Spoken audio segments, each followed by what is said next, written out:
discussion of race, we can have discussion of capitalism and understanding the historiography behind it is that black people's labor during slavery wasn't valued whatsoever. So then, when slavery was ended, even when they go into the capitalist job market, they're still behind white folks. When we actually fight back in Harlem, most of the people are below the poverty line. And now with gentrification, you see more white faces coming into our struggle against the fight against white supremacy is to dealing with their really material impacts. Why do I live in New York? Why do I live in New York? Because my grandparents moved from South Carolina because they were sharecroppers. Why were they sharecroppers? Because their grandparents were their mothers and fathers were slaves. You have to understand that while race may be a fiction, it is the necessary fiction for us to actually mobilize our people. Also, they're dropping the Wilson evidence, which is on straight fire. They are not handling it correctly. This evidence is devastating in terms of why the burden do go together. The subjectivity of the slave and the class analysis can't work together. The democratization of labor coming from a purely class standpoint does not address the position of the slave. Rather, it still allows for the oppressive system of labor to exist. The slave, who has been through the harsh reality, becoming a fungible object who's met with pure deficit to understand the oppression of labor itself. In order to know what liberation is, we must know what enslavement is, which is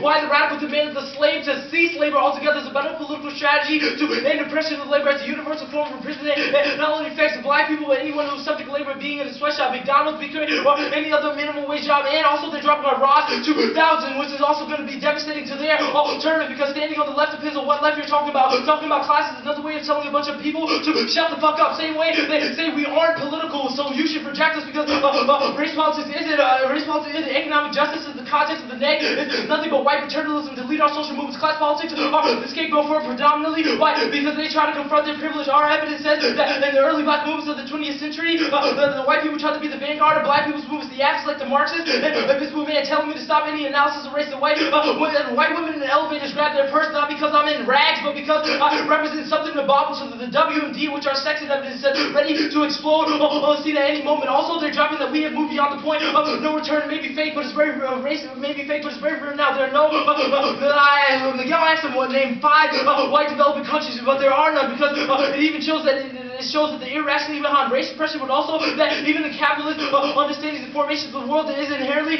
racist approach. Next to the lava line, they say that race is biological kindness, but that was already addressed in the overview. We don't understand that, but it has material implications that it's a specific racialization process in which certain bodies had to go through. Also, it's all about history. Also, they may make sure the argument that we don't actually have a definition, but this is 0 point of identity, something about antagonistic towards the white heterosexual male, that we can fight back against that, that we have multiple people in our movement. So Benet says that he is a profile because he looks like a terrorist. The sex and evidence already takes into account because the same way in which we police terrorists right now is the way in which we police the black body. That's the sex and evidence confidence out the route. Then we never example the social horizon. But no, it's not true. It's like the Black Panther Party is another example of the party because they, in their demands against the white imperialism, they also said that we have to, in capitalism, social horizons, that the reality of the situation is that there are black people in the fucking world and that we have to talk about our blackness to actually get them to occur. Because if I only come as a purely material basis and I'm like, and if I walk into Harlem and I'm like, oh, you're a proletariat, oh, you can't do this, but if I'm right, there's a white man who's trying to oppress you, there's a difference in trying to get them.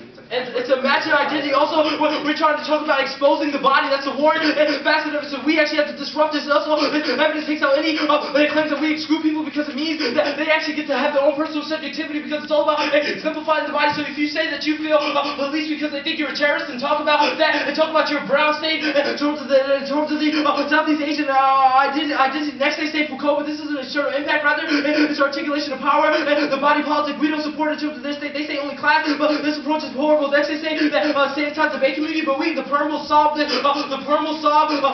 argument about the laptop in the class because we are engaged in it. Next they say that all their arguments is that we never know who is black or white, but yes, there is a specific that people are trying to bust back against you in the white supremacist world. That means that they are trying to uphold white supremacy. There are even white people who would join the struggle to end white supremacy and like Jay Sharp to fight it in the lawful white.